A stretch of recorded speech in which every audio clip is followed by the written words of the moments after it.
Hey, what's up everybody? I'm Brian York with Yorkie Moto Garage, and I'm here with Patrick Wells.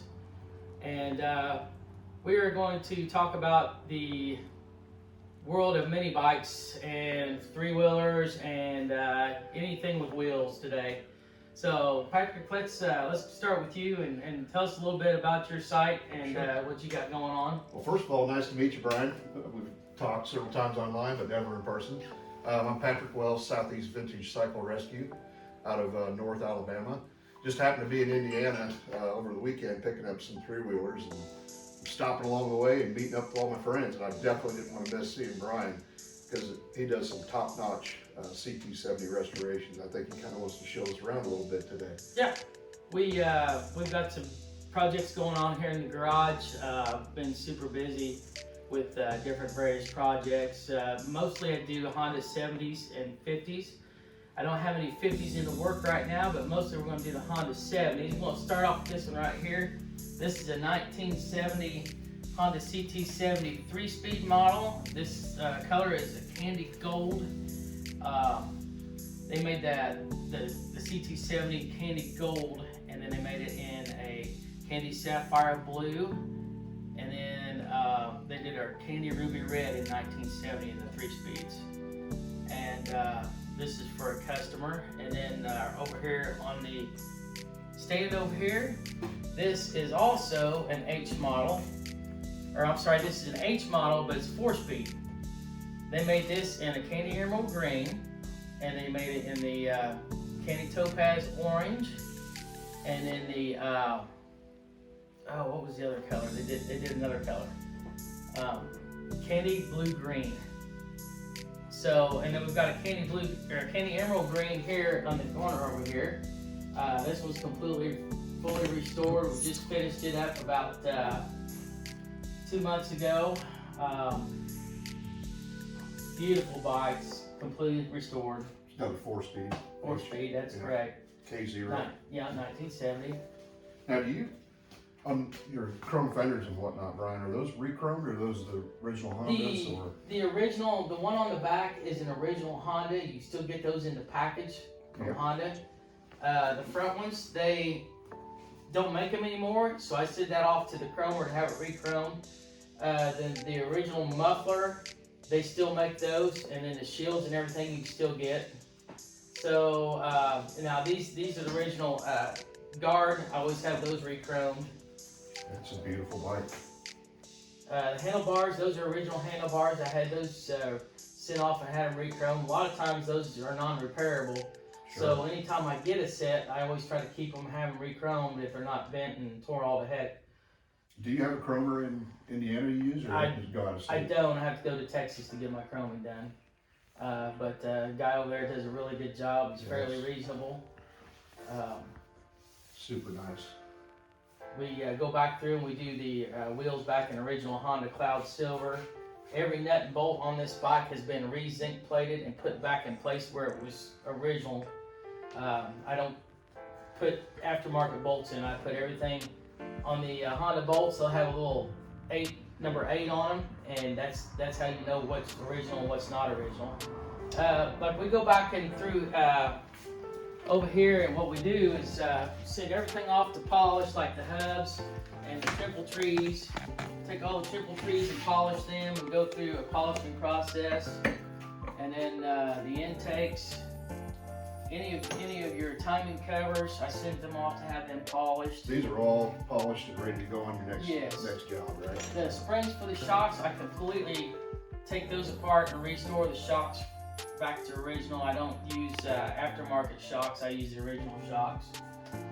So we go back through and here's the spark guards. I usually have them re-chromed. Keep them in the package so they don't get dirty. Any possibility we could shop them while we're here? And these here, the backing plates for the brakes. So we go through a lot of extent to, here's the brake pedals. We usually have those re-chromed.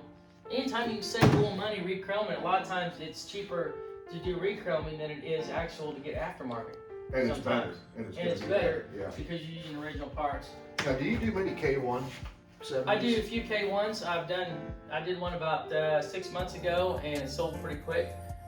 Also, I've got parts in here. This is where all my tubes and headlight buckets and all the stuff. Keep some of my painted stuff in here. Engine guards. Yeah. I usually go ahead and get those already re-chromed. I don't mess with the old ones just because they're super expensive too. But yeah, brake pads. I keep everything in there that's there's a sets of handlebars that's been re-chromed, and then I've got some aftermarket. But and I keep a pretty extensive inventory of everything. And over here is my bins of I've got new parts, used parts, aftermarket parts. I keep everything in stock that I need to rebuild those bikes. And then back over here in the corner, we what we will do is these are all the zinc parts that we have re-zinced. I have a company that I source the acorn nuts out of. I've got a lot of original Honda parts that we use. Like these parts here for the steering nuts, all that stuff gets re-zinc plated. And it's all original parts that goes back on that bike. Same way with these muffler stays. The original shims for the front wheel and the back wheels, I just re-zinc plate everything. And I go through a process. I have a process over here. What I do is when we start off with these parts, they're going to be going to the sandblaster, and then everything, like these parts right here, everything gets all re-blasted and then zinc plated. So you pre-blast them before you send them off to your plater? Yeah, we pre-blast everything. Here's everything kind of pre-blasted before we send it off. I'll fill up this box and then send it to Stave-On Plating and have everything plated. That whole box completely full cost me about $250. Oh yeah, you can't beat plus shipping there and back, so it's around 300, a little over. Yeah. But there's a lot of parts in there, and those parts will last me quite a while to rebuild bikes. You doing everything, even the washers? And Yeah, we do everything. Send it all off. I send off all my my kickstands and everything. This box over here is all the stuff that I send off to Chrome. So there's a process. I have everything taken apart, and I separate everything and put it where it goes. And then when I get everything filled up, I ship it off and have it all done, and then get it sent back to me. So from the looks of things, if you do a restoration project, you must have everything here already. Do you have to order parts typically, or do you usually? Yeah, I have to order parts quite a bit. Really? It looks like you've got everything I can almost think of. When you build 2 and 3 bikes at a time, you go through a lot of parts quick. Sure. So. And then also I have a wet blaster in the corner over there. The wet blaster will actually take water and sand and mix together, and it blasts with the air, and it'll clean carburetor, anything that's aluminum. It'll clean it and make it look like new again, especially carburetors, anything that's aluminum, it makes it look like new. Yeah. Cylinder heads. So yeah, that's pretty much the gist of the whole. It's not really an elaborate setup, but no, I mean you've got everything you need, and it's right where it needs to be. I try to keep everything organized and try to keep things the way I need to make it more efficient. And what about this little red guy over here? That one is an all original. It's a '93, completely all original. I've got all original documentation to it. Title and everything's got 68 miles on it. 68 miles. A lot of people don't know these newer ones have plastic front. Or no, they're not. The front's plastic, right? The front is plastic, and the back one is metal. These bikes have the CDI ignition. They don't have, all the other bikes prior to that have the points ignition. Yep. But this one here has the CDI ignition, has a better suspension. To me, that's the best riding CT70 I've ever made. I saw your video on that when you first got this. And I just love the way they ride. They have a quicker throttle response. If I'm gonna take a bike Mike's planning on having Mini Bike Mike's planning on having a ride at the end of the year, and I haven't decided if I want to ride this or ride my 125 Monkey. I haven't decided what I want to take. I didn't know you had a monkey. I've got 3 of them. You got monkeys? I've got a red one, a yellow one, and a blue one. But and we ride them. We don't look at them. We ride them. Those are the bike. These bikes are to look at. You know, they're bikes for to ride a little bit. But if you take it out and scratch it, you're gonna cry for a week. Yeah. But my monkeys, I ride them. That's what we have bought those for. So. Very cool. So do you want to maybe throw a few parts on this frame? Sure. Why not? Just for fun. Why not? Hopefully I don't scratch your paint, but. Nah, you'll be all right. You know what you're doing. You've done several of these. So. And like I said in one of my videos, this candy topaz orange is really becoming my favorite. It's a favorite for a lot of people. Yeah. And the H models, the orange and the green and candy blue, they sell like that. It's amazing. All right, well I see you got my favorite thing over here, gloves, because I don't like getting my hands dirty. Yeah, me too.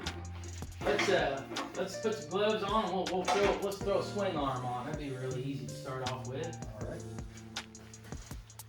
This way you don't get any dirt or contaminants in the paint, on the paint. Sure. This paint's been curing for about 2 weeks, so I'm sure it's fine. Now this is your paint. Does that have a clear on it? It does. Yeah. You put your decals on after the clear, right? You're not. Oh yeah. Yeah. I don't. There's people that do that, and I don't think it looks like it doesn't look right on the side. It don't look right, and the thing it is, it's underneath clear coat, and anytime that clear coat sets up, it's a possibility that it could get defects in it because of the decal, and when somebody's spraying it, it gets dirt on the decal, and then when they do it, then it's over. Then the paint is just ruined. I mean, I would just soon do the decal on it. I put some soapy water on it when I do it. You can move around, get it in place, do your measuring, and you can get it exactly where it needs to go. Sure thing. All right, so what we'll do here is, now if you look on the diagram, you've got one washer. It goes on this side. That's right. And then your washer and your nut. So what we'll do here. Tell you what, you run the swing arm, I'll run the bolt. Okay. That way I'm not holding the paint apart. There we go. So we'll get lined up here. A little bit more, and down a bit more. Come straight forward with it, like this. Yeah, just a bit more. Get down. Oh.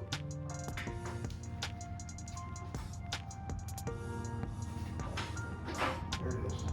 Yeah. Perfect. Now this is a special nut too that goes on. Yeah, that is a nut that when you tighten it down, it won't come back out because it's like a kind of like a locking nut. Yeah. So once you start threading it on there, it will get a little bit difficult. If I remember right, I think it is a 12. Well, that's 17. This is 17 over here. Mm-hmm. I think that may be a 14 looks like.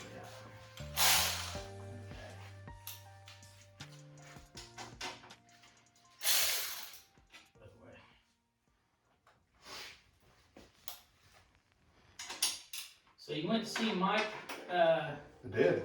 and you guys do a video, or? I did, yeah.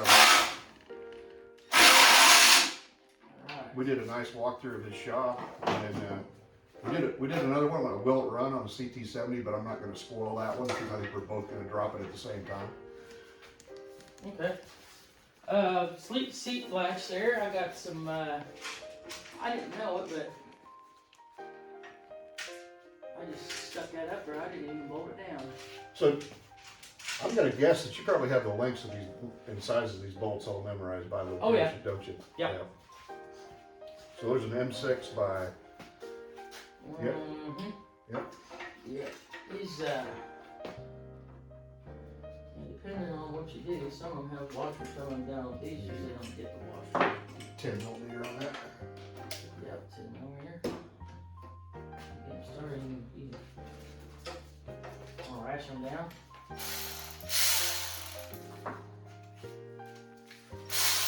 It was doing it right in the first place.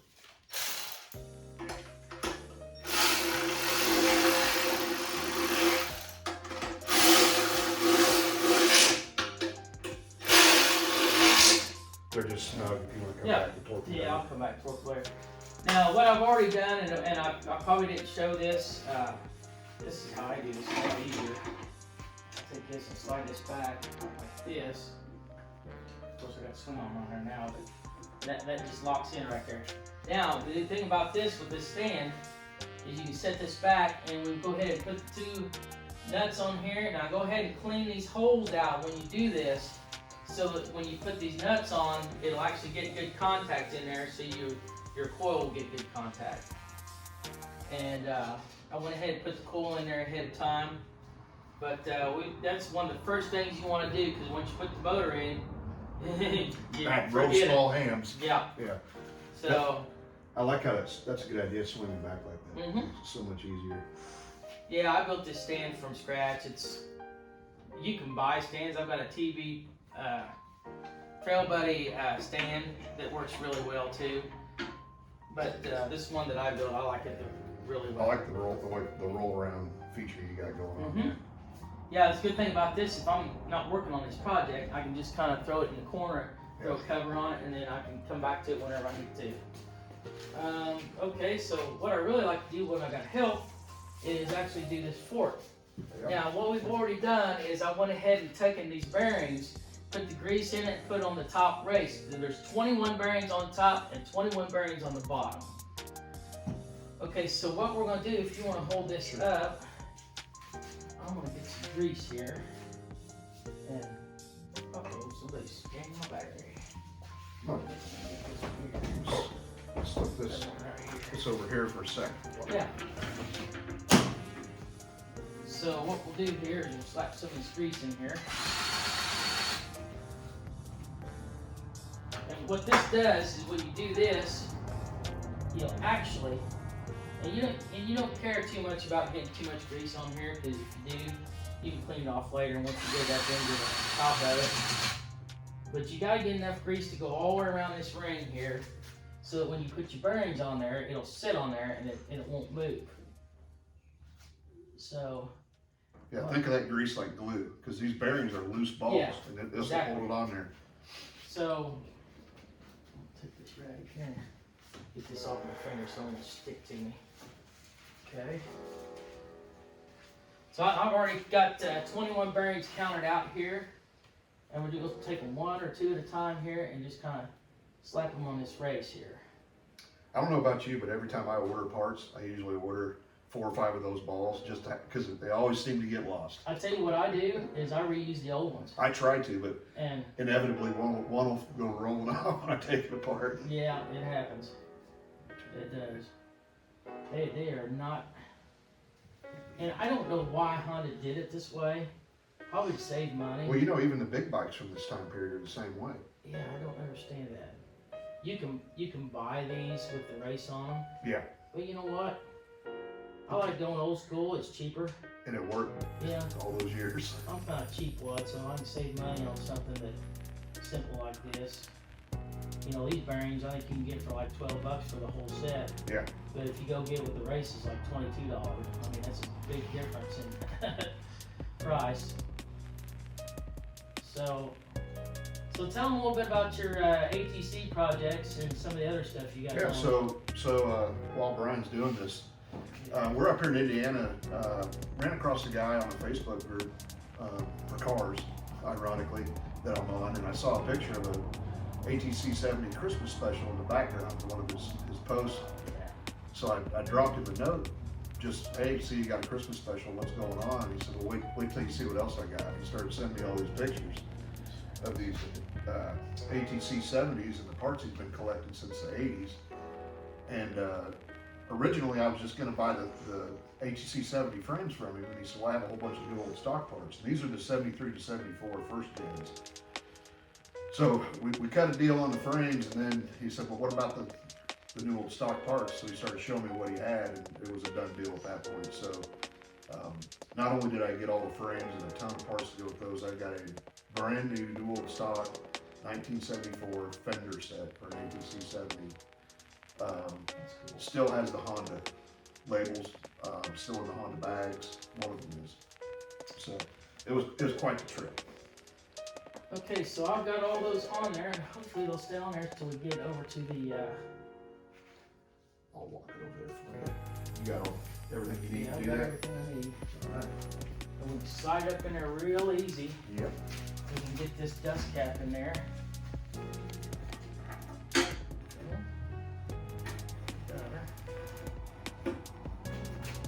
There it is.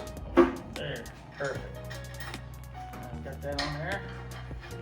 This is what I like to see when I've got help. I usually don't have help, so I always take a clamp and put it on the top of it to hold it in, kinda. And then, that's pretty much all there is to it. I got this wrench here. It doesn't fit perfectly, but it is a spanner wrench. It'll actually, you don't want to let that thing slip. No. Next thing you know, you got paint problems. Yeah, it's kind of hard. That's pretty tight. Yeah. I don't know what your standard is on that. I'd probably take it just a bit more. Yeah.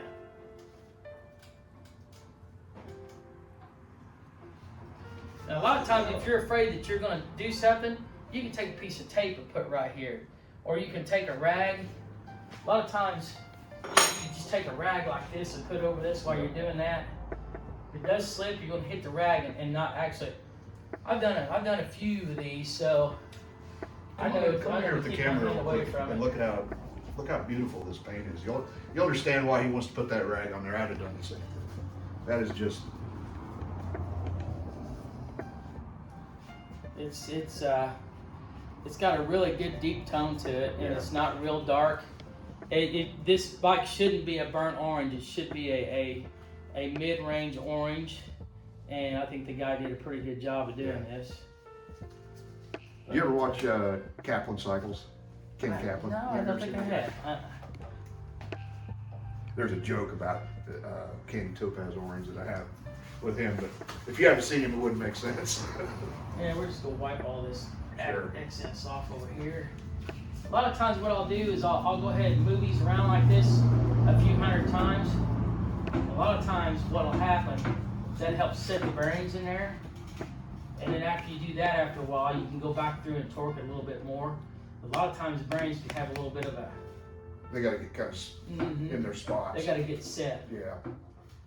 But yeah, I think we're good on that. Man, I appreciate you helping me on Now- that. That's... Now, how do you handle your vintage, Brian? Do you get reproductions? I or get try- reproductions. I've got a guy that has the engraver place in Seymour, and I have him engrave the new numbers in it. And I've got that done. I don't have. This is what the VIN tags will look like when they are finished. I'll just hold that there so you can get a picture of it. Very nice. And they look really nice when they're done. They've got the 3M adhesive on the back, and then we go ahead and put the rivets back in there like they're supposed to be. Yep. So we take pride here in building these bikes correct. A lot of people's like, oh, well, this bike is 8,500. Yeah, it's 8,500. But I'm gonna tell you right now, you're not gonna find a nicer bike anywhere than what I build or some of these other top-notch builders, because I've been doing it for 20-some years. They're without a doubt some of the nicest ones that are being built right now. I mean, they're just. I've seen it in person now. I've seen it on your channel. A lot of people just don't understand the quality of it and the time and the money you have to spend to buy one of these bikes. And the knowledge that you have to put them together right is another That's right. deal. You know, so.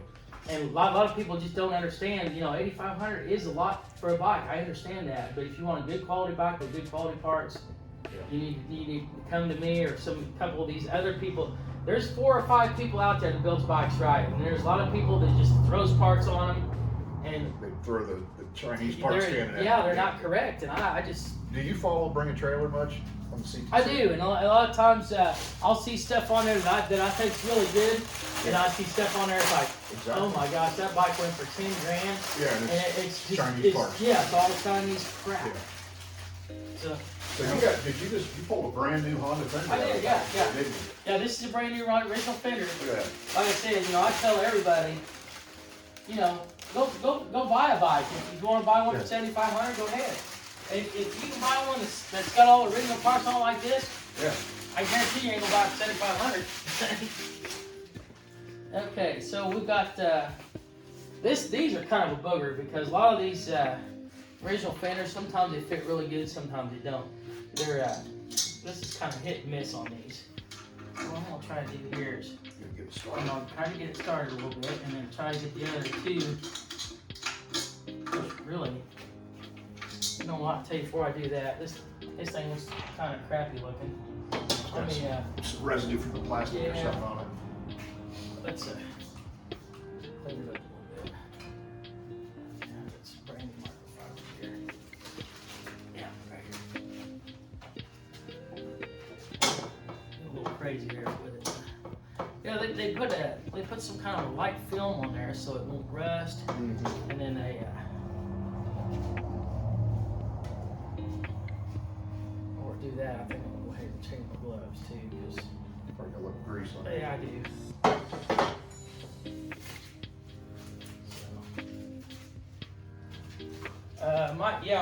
Mike Warner is a very good friend of mine. I've known him for years. He and I both have been doing this for years. So Yeah, we really enjoyed ourselves over at his place yesterday. it's funny because we did all this for years, and neither one of us did any filming or any of this kind of stuff. Yeah. And here in the last 2 or 3 years, we both kind of got into it and actually kind of enjoy it. I'm sure later on, I'm sure there'll be some more collaboration. Let's see there, that's much better. The chrome one is just so beautiful made. Yeah, that's your $8,500 bike, brand new Honda part. Yeah, brand new Honda parts. And I've got the original fenders. Like I said, they look just as good, if not better, than the original because they've been re-chromed and done properly. Okay, so we're gonna go ahead and slap this in there and see if we can get it on there.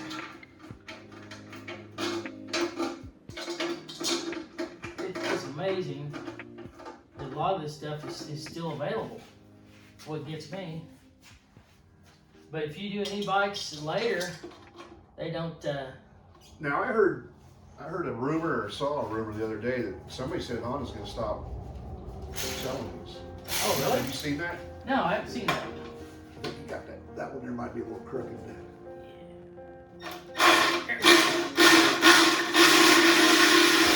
It started. These back ones are booger. They really are. I always have problems.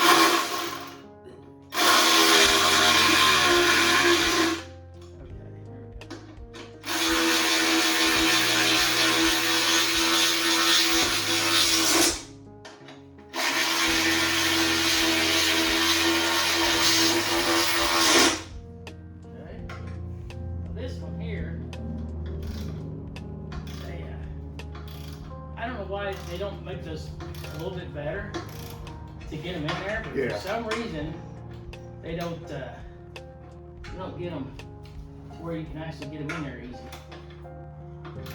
They're not, but they're not.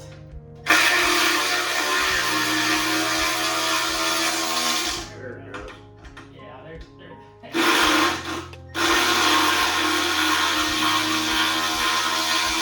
there we go. Fenders are in.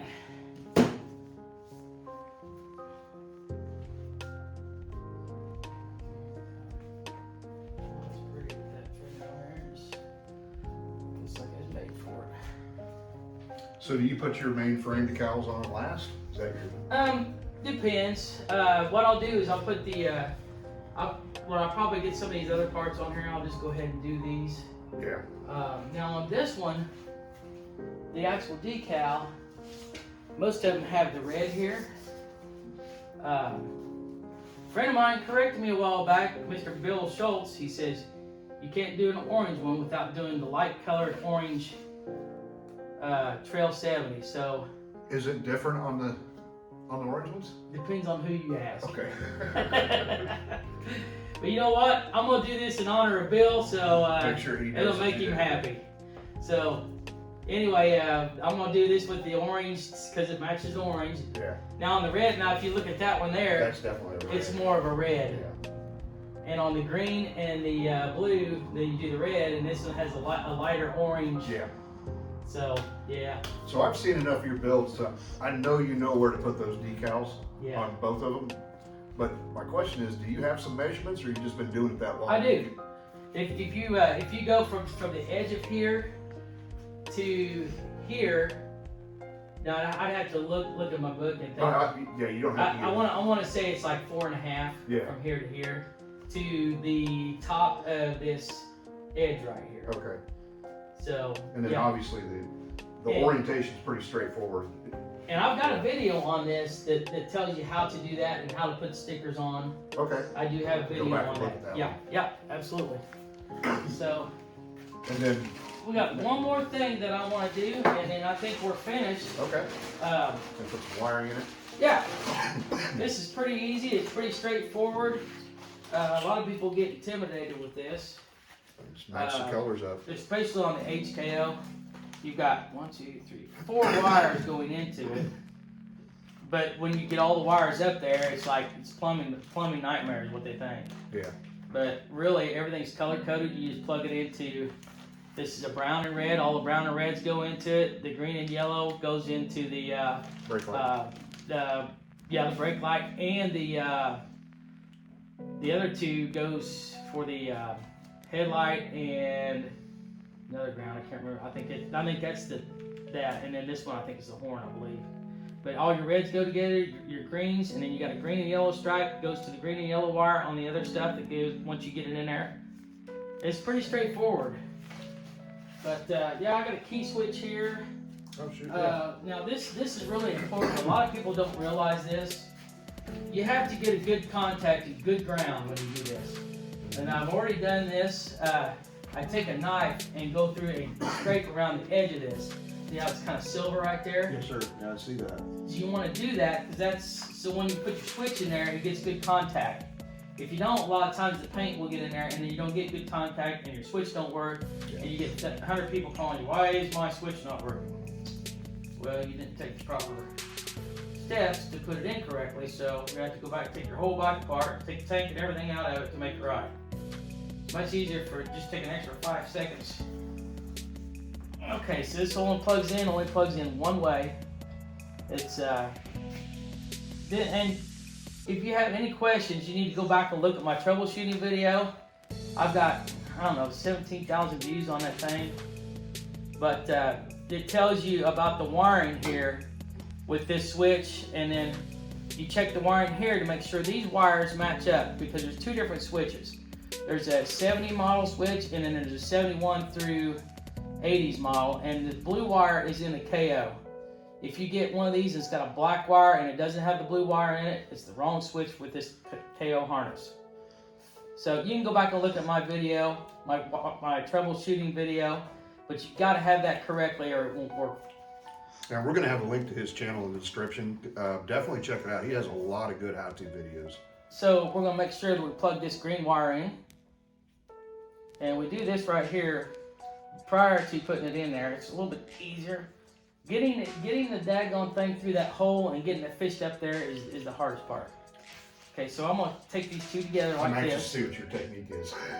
There's not really much of a technique. It's kind of just finagling, basically. Yeah. If you want to hold on Sure. to that, I'm going to slide this up here and there. What we're going to do is pull the wire. I'm going to turn this around so they can see it. Yeah. I'm going to pull the main wiring through here. Okay, so that's done. So I'm going to turn it back around so they can see this. So you stick your hand up in here and there's a notch on that switch, basically. And we've got to try to turn this notch around, which is kind of a bear. Now, if you go to the gym and work out a lot and you got big arms, this might be a problem. Yeah. You can kind of slide it up in there and try to use a pair of needle nose pliers, Yeah. which I don't do. I just stick my hand up in there. I've seen guys try to come at it through this other hole. You as can well. do that Yeah. way too. If I can get, I'm trying to get it turned around. What I usually do. Now, a lot of times, what you can do is put the key in there after you get it slides and then twist it. Yeah. Okay, so what I'm gonna have to do here is put my finger on this side of it. Okay, I got it. Can you give me that key over there? Yeah, good. So what I'll do here is take this, we'll stick this key in here. And If you you got it in You place. got it lined up. Yeah. So I gotta try to find that notch, which is right there.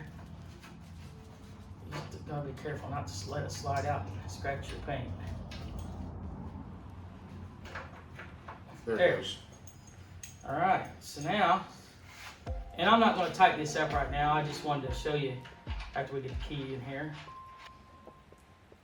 Okay, so what this is one of my pet peeves. I hate this, and when I see it with somebody else, I always rip them over it. You always get 2 keys with this, and I'll see people that have both of these keys on here, and I have it here, and that thing's dangling. This other key's just dangling there. Well, guess what? If that thing's dangling there and it's driving down the road, guess what it's doing? It's beating up and scratching your paint. So I always just take 1 key off, leave this key up here. You can leave the ring, it's not gonna hurt nothing.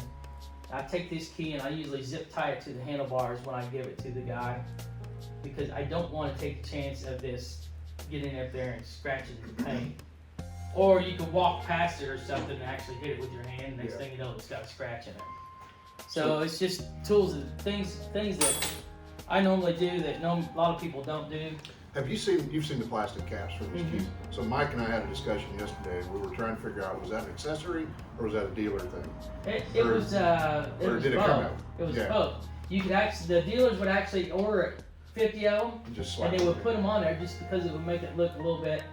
And then some dealers would actually charge people for them. Yeah. You know, $5 or whatever it is for the key cover, scratch resistant key cover. You know, but you could get them at the dealer. You can still buy the actual. Yeah, caps. I've seen them. Yeah. But yeah, and every dealer's different. You know, a lot of people want to nickel and dime you to death over little accessories, and other people would give you stuff out for free. I don't know what would a couple $300. Yeah, $325 is thanks to what I had on one of them when I got the receipt with the buy. But I would love to do shocks, but I don't have time to put them together. They're not together. that's fine. Any of that. I appreciate your help on all this, and It's been good. I really enjoyed seeing your work. this is really the hardest part. It's nice to have a little bit of help when you don't have it. Yeah. So I appreciate that. Well, Brian. Yeah. Again, thanks for inviting us over. Yeah, no problem. And, Glad you can come out and see my process, and maybe sometime I'll be out your ways and check Absolutely. out your process. Yep. If you're ever in North Alabama, let me know. Yorkie Moto Garage on YouTube. Again, I'll have a link down in the description.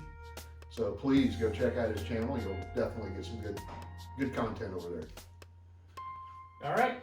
Appreciate it, y'all. Thanks for tuning in, and make sure you subscribe to my channel and his channel also. And we'll see you on the next video.